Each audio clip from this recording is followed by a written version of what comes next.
Troy is in, Troy is in, Troy is in the rubbish bin, eating bogies one by one. Now he's got a hairy bum.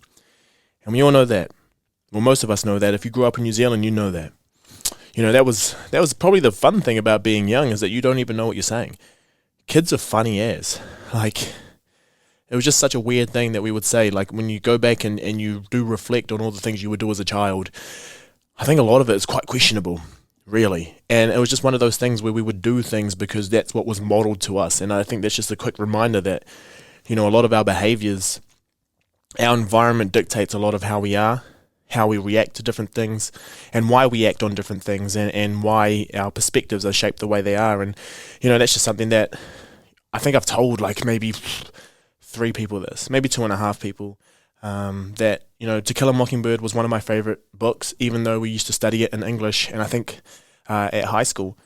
And I think that the thing that I liked about it so much was that it was told through the perspective of Scout.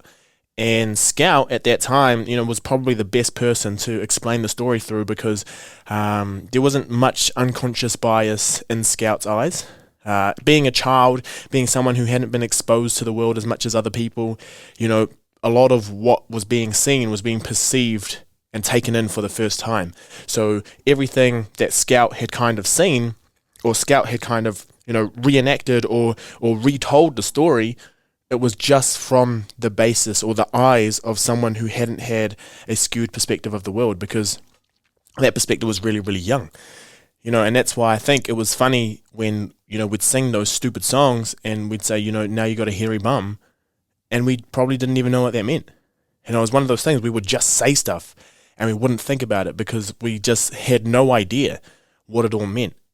We didn't have any perspectives on the world. We kind of just knew what our small kind of little ecosystem was.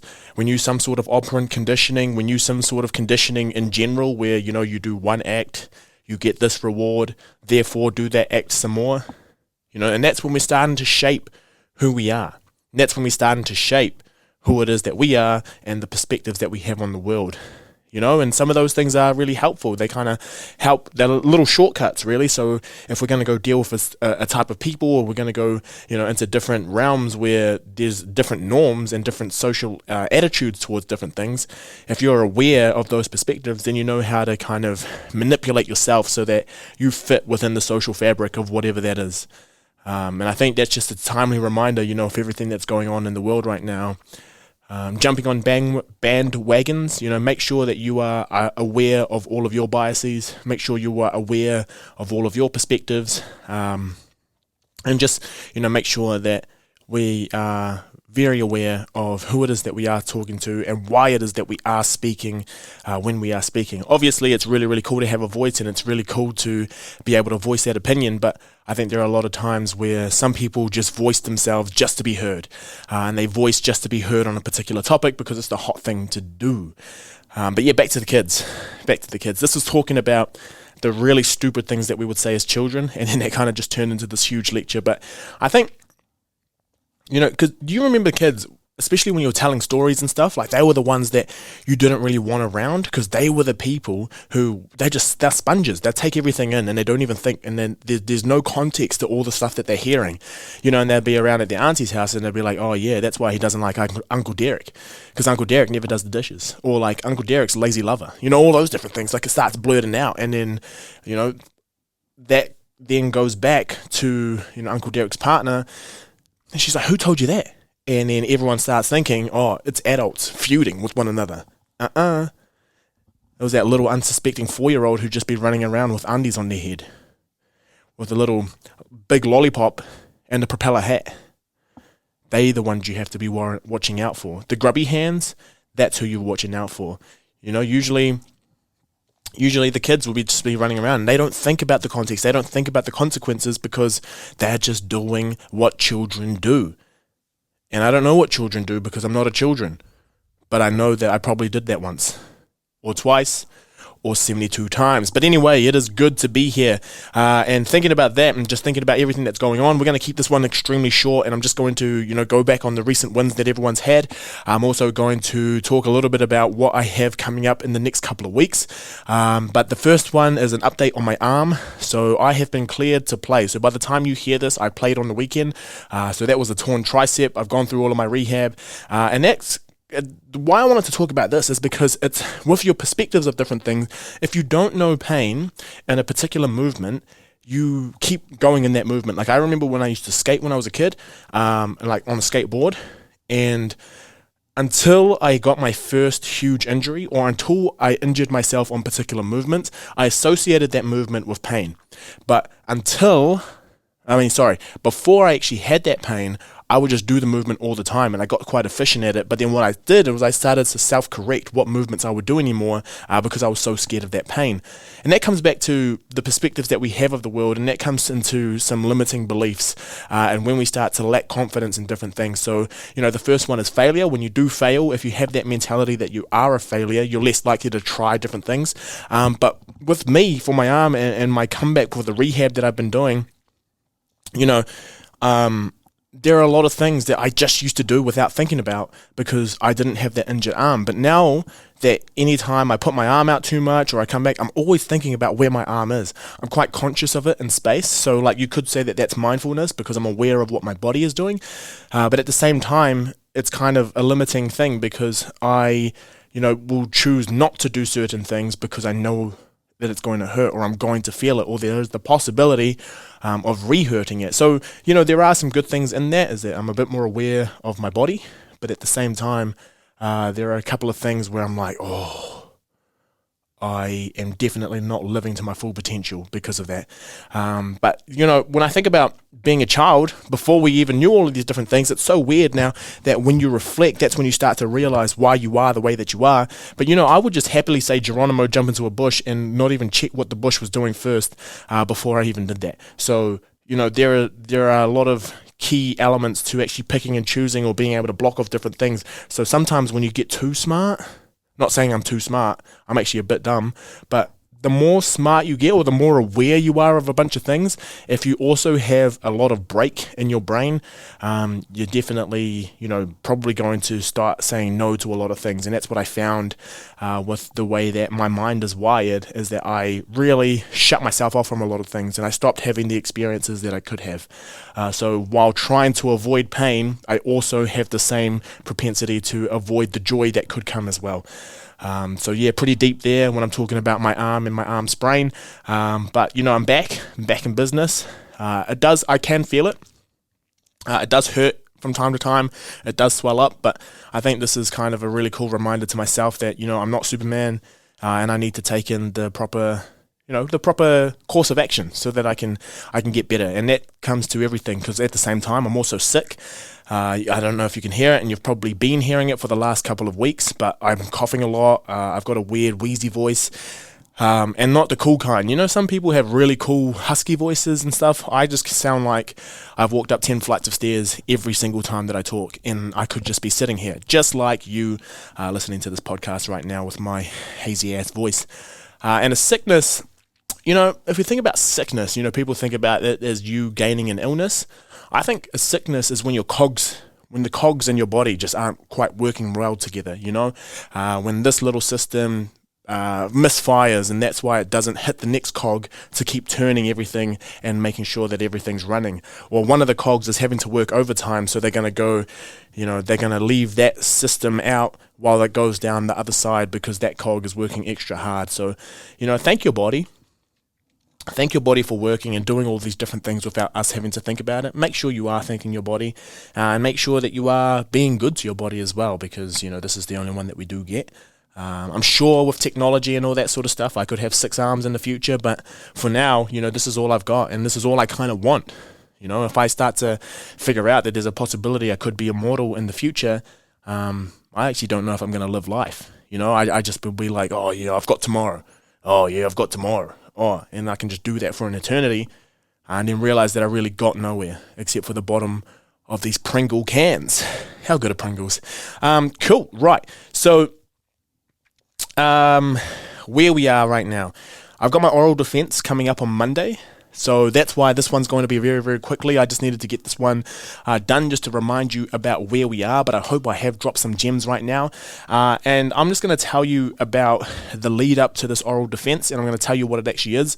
And then I'll do the next solo episode talking about what actually happened in it and if I passed or not. So basically, I have passed my PhD. Well, that's what they've told me on the reports. All I need to do is go in and make sure that I have sufficient knowledge of the topic that I had when I was going in. So what I do is I got my examiner's reports. My examiner's reports come back to me, and I talked about this in the last solo episode. And what they do is they highlight a few things through my thesis that they read that they would want more clarification on, or why I hadn't considered different aspects. It could be down to the methods that I've used in terms of the exercise, could be down to the statistical modeling that I've used, or different components that I hadn't quite thought about when looking through my literature review, and just how I've interpreted different results, and maybe I hadn't interpreted them the way that the examiner had as well. So this kind of comes into perspective a little bit, because obviously in research, and I've spoken about this maybe 12.8 times, you're looking at something from a very skewed view, or you're through a particular lens. So if you're going to have an area where this is what you talk about, you're kind of coming at it from a different angle, or you're coming at it from an angle. So when people say, oh, they've got an agenda, it's not necessarily that you have an agenda, but you just have a biased view, because within your discipline, this is how you view the world. So this is the cool thing about getting people together, or examiners from different areas who don't necessarily know your topic well, but they bring something else, so that it kind of becomes this collaborative approach where they can offer insight into what it is that you've already done, so that at the end you can produce one of the coolest theses or bits of research that you could possibly do. So that's come back to me. My reports have come back. I get the opportunity to sit down in a room and present my thesis back. So I have about 15 minutes to defend my thesis. That's why it's called an oral defense, because I'm talking and I'm defending the different responses or the comments that the examiners have given me, and I get to do that in a 15-minute window. Then after that, there's about an hour window where we can just have a back and forth between myself and the examiners. They'll ask me questions about particular things, and then I'll just answer to the best of my knowledge. And leading up to this point, it was meant to be in May. It was meant to be in April. No, frick, it was meant to be in March. Holy shitballs, that's ages ago. Yeah, it was meant to be in March. March the 25th was the first date that they had given me.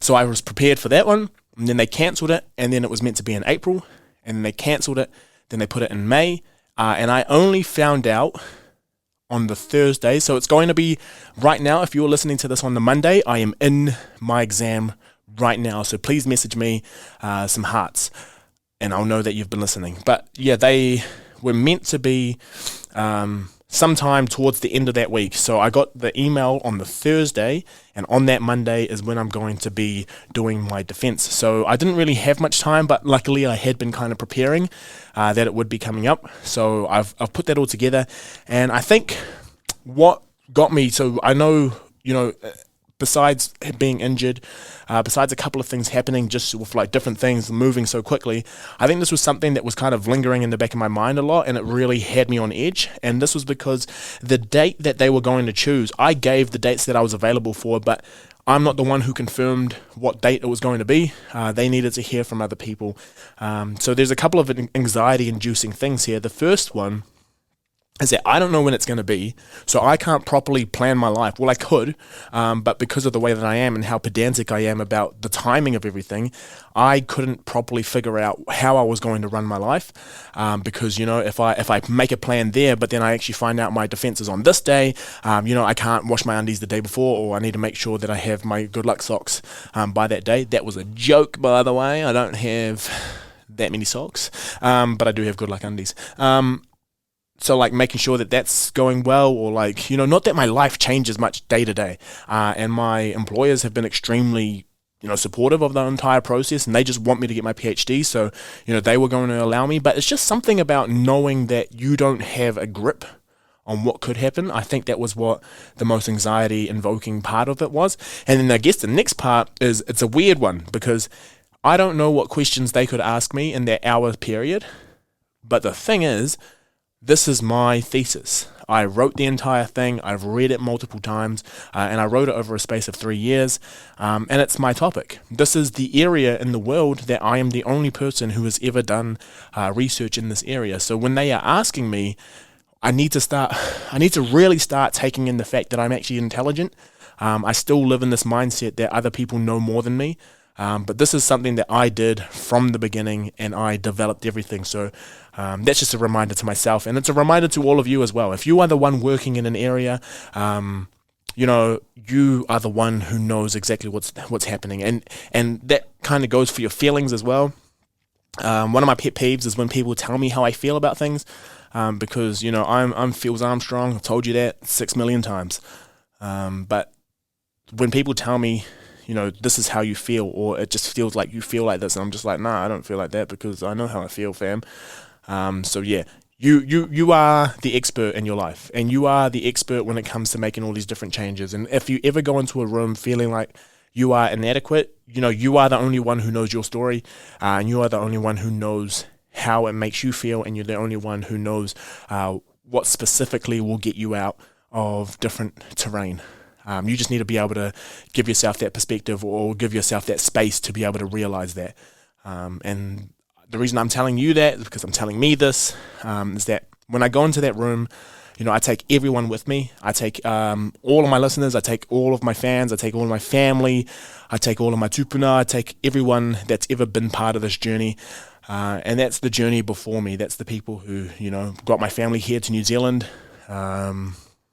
and the people who voyaged to the Cook Islands and made sure that our lineage stayed strong. So I'm doing this for all of them. And I think any time that I start to feel like I am inadequate, that's kind of, me not honoring every sacrifice that my family had made for me, or anyone who's kind of paved a way for me to have a space in this sector. So, that's just me amping myself up. I hope I've amped some of you up, but, I'm in a better place. I'm in a much better place right now. I've got a lot of really, really, really good things going on, and I'm super proud of everything and everyone that's been, on this journey with me. So just to finish up, it's been super fast, and if you're listening to this on 1.5 or 2 speed, it's been even faster. But this is what I put out a call because, man, it really made a huge difference. It made it the most giant difference it could. What I did was I put out a call just to ask, what was everyone's most recent wins that they could think about? Because basically what happened was I just had a very close succession of a bunch of things that just really didn't go my way. And they stressed me out. And I did get to a point where I was almost like debilitated. I actually took myself home for one of them just because I couldn't breathe. And that's when I realized, a lot of things are building up and I'm not doing the practices I used to. So what I did was I put a call out just really quickly. It's something I didn't think about. It was like, what's other people's W's? And like celebrating other people's wins, but also having people write back and saying that they have wins. That's huge to me. That's because it kind of changes this perspective that we're all in a bad place. There are people who are winning, and there are people who are super satisfied with how things are going. And it could be the smallest thing ever, but they've seen it as a win. And I've got so many good things going on, and I'm super, I should be appreciative of the life that I have. I'm so privileged to be where I am, but I think just in that moment, with a bunch of, I honestly felt like my trachea was closing up, and I get that a lot, and I start to sound like I'm going to cry, and I can't talk without wanting to cry. So anyway, before I do cry, let's get into this. So the first one is from my boy Zephyr, who had his first art exhibition last month. That is unreal. Bro, I can barely stand. Oh, no, I can. I can't even draw. And I would never, I think putting yourself out there like that is unreal. Because people obviously are open to their criticisms, but at the same time, art is such an awesome form of expression. It's such a really cool way of expressing who you are, how you feel in that different moment. And I think it's something that I'm envious of because I've never been able to be artistic in terms of like painting or anything like that. Musically, I can get it out there. orally, I can kind of talk a little bit, and through my research, I guess is the only time I get to express who I am. But a lot of that stuff kind of has a limit on how creative or expressive you can be. So awesome work, brother. Ben Bright, I became a dad for the first time 3 weeks ago. Congratulations, Ben. And you know, you're actually one of those people who, when I was training really, really hardcore, you always inspired me with the types of stuff you were doing. And you know, to become that dad for the first time, and man, that's unbelievable. And congratulations to you and your partner. You know, man, there's just so many really cool things that I think being a father would afford. And it's something that I've told a few of my friends that I really, you know, that's kind of my biggest achievement in life, I think, will be when I finally get to hold my own child. And I really do want to be a father, like big time. And it's not, you know, a lot of people think it's because of the life that I had and like the uncertainty, and just because, you know, I fucking find it difficult to go through any day without being sad, and I just don't want my child to have that. But it's not that. I think it's more that I feel like I will have so much purpose by, you know, bringing this person into the world, and seeing, like I was talking about at the beginning, seeing what happens when these people go and they start to form their own perspectives. And you know, there's going to be so much literature, and I'm a researcher, and I'm going to be like, oh, you know, the research says this, but at the same time, you know, we're navigating the world together, and I think I'm going to learn so much more about myself. And that's not selfish that I'm going to be a father for selfish reasons, but I just how cool would it be to have your own little thing that looks like you? Oh, congratulations, bro, that's so cool. Keenan, meeting you, Keenan Messina, that's DJ Keens. Thanks, brother. I appreciate you, and I appreciate your music, and I appreciate the shout-outs you do when you play your music, and every time a Cook Island song comes on, you got me, boy. I can't wait to meet you guys in about 3 weeks. I think we're playing Zingaree in 3 weeks, so I'll see you then. 2 weeks, actually, by the time this comes out, so you better be back on the field, bruss. Rest that hammy. Paul McCarthy says 6 rounds for time, 250 meter road, 10 handstand push-ups unbroken. And that's a win that you can go through every day. And that was one of the cool things, you know, when I was talking to Tim about the CrossFit stuff, is that you're winning every single day by just showing up. So, well, that's awesome, man. You've come such a long way, Paul. I remember when I used to coach you back in CrossFit, you know, years ago now, and you were just so stoked to have shown up to the class. And any new thing that you did, you know, we made sure we celebrated it, and you always have to celebrate those things. So well done, brother. Soph says, recently got a scholarship, so I won't be in too much debt, and that is a huge win. That is a huge win, because, you know, it is not cheap to study around here, but we've got a lot of people who definitely have the brains and definitely have the capacity to bring such fresh energy into the research space. So to be able to have that scholarship, and to not feel like you're going to be in debt for the rest of your life, you know, that actually helps you make sure that, you know, because these people have honored you by giving you that scholarship, you're going to give it a really good go. And it just shows you as well that we are good enough. We are bloody good, and that's why people want to reward us with all these different things. Very good. Mirren from Ireland says, finally got myself to book in with a dietitian to help me with food aversions due to ASD. Now that's awesome. You know, I think taking that first step into getting help for anything is always going to be one of the most difficult things. I know there's people who are super aware, so a lot of the work that I do, you know, there's people who are aware of what will happen if you don't do a particular thing, and we're aware of the consequences for not going. The difficulty is actually being able to put your hand up and say, you know, I need help, but then also taking that step further and being able to get that help. So good on you for doing that, and I hope it goes well. Please keep me updated with everything that goes on. Cody says, my baby hairs are growing. My baby. So now I have 4 strands of hair instead of 3. And Cody, it's so nice to hear you. Thank you for writing in. But basically, back in the day, I used to say she had small hair.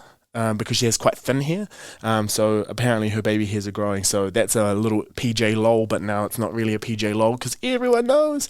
Thanks, Cody. I hope you're doing well. Ruthie is getting back into the gym, and that's a win for sure. If you be getting back into the gym or doing any sort of physical activity, your body's going to thank you. Not just your physical body, but the rest of you. And especially if you're doing it with friends, or especially, you know, if you're just doing it after a day to de-stress, you're just going to be a better person all the time. Doesn't matter what you look like when you're doing it. If you're getting some endorphins going, if you're getting that sweat on, damn, it's a good place to be. Cam McClay, and it was good to see you at the Varsity Club Rooms, brother, when we beat you. But I think I have my next 18 to 24 months planned out. 18 to 24 months? I thought you were going to say hours. I barely have those hours sorted. But man, unreal. That's awesome. And there's a lot of people who are like you and can get that sort of thing going. But, to have that sort of certainty in what it is that you're going to do, it's unreal. And that's something that I should probably, talk to you about, and how do we actually get that going? Because a lot of what I do is based on a lot of uncertainty. A lot of the funding that I'm on, the scholarships that I'm on, we have to apply for ourselves, and we don't actually have proper security, I guess, when it comes to our job. So I'm keen to hear about what it is that you are doing. Right, Ola says, I answered all work calls before they went to voicemail.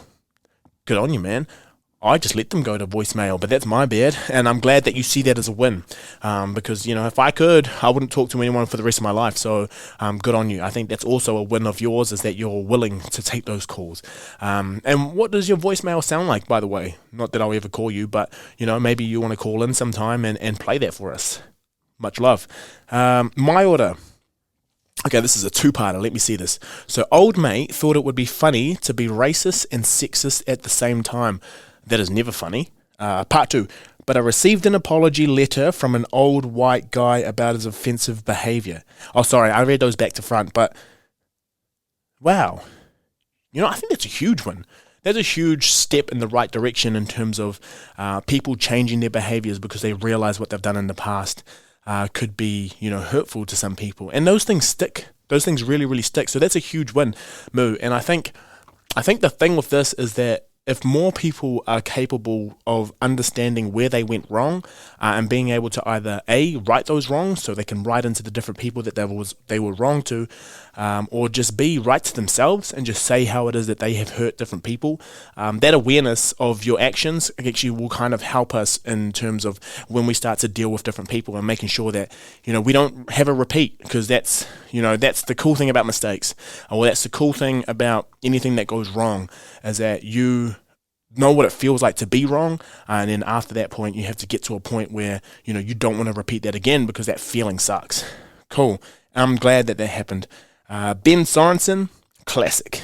Getting back on the Good to Be Here podcast and sharing vibes with you. I love it when you call. I love it when you write in, bro. It's one of the best feelings. It's one of the really, really cool feelings where we have people who vibe big time. Cool. And then the last one here is just to be going home. This is from Aros. Going home on my birthday, meeting my nephew for the first time, spent some time with the fam, and her heart is very full. And that's awesome. And that's what it's all about.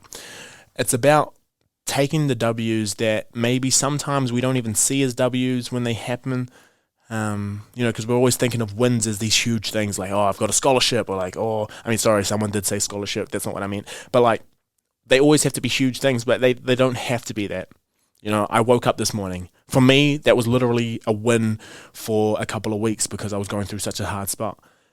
For me to wake up and for me to get to work on time and for me to just get through the day, that was a win. It was better than the alternative, which was to stay in bed, or better than the alternative, which was just to not wish that I could wake up, So I'm doing stuff. We're all doing stuff. We're all making it, and we just need to be good to ourselves. We really do need to be good to ourselves because it is good to be here. So I appreciate everyone for writing in. Sorry that this one was all over the place and it was super, super, super short. But, that's just where my mind's at right now. I did want to make sure that I got one out and I didn't want to miss a week. But at the same time, I've got one of the biggest meetings of my entire life coming up. So some of you will be listening to this while I'm sitting in there having a friendly discussion about all the research that I've done over a 3-year period. So I'll let you know how that all goes. Other than that, I love you all. I have loved you all since the beginning, and it's really nice to have a bunch of new people jumping on the band. It's not a bandwagon, it's just a wagon. It's not even a wagon, it's like a trailer. All together. So yeah, love you all. Please stay safe. If you do listen to this, remember, share the content with different friends and make sure that you are staying real for yourselves. Love you all.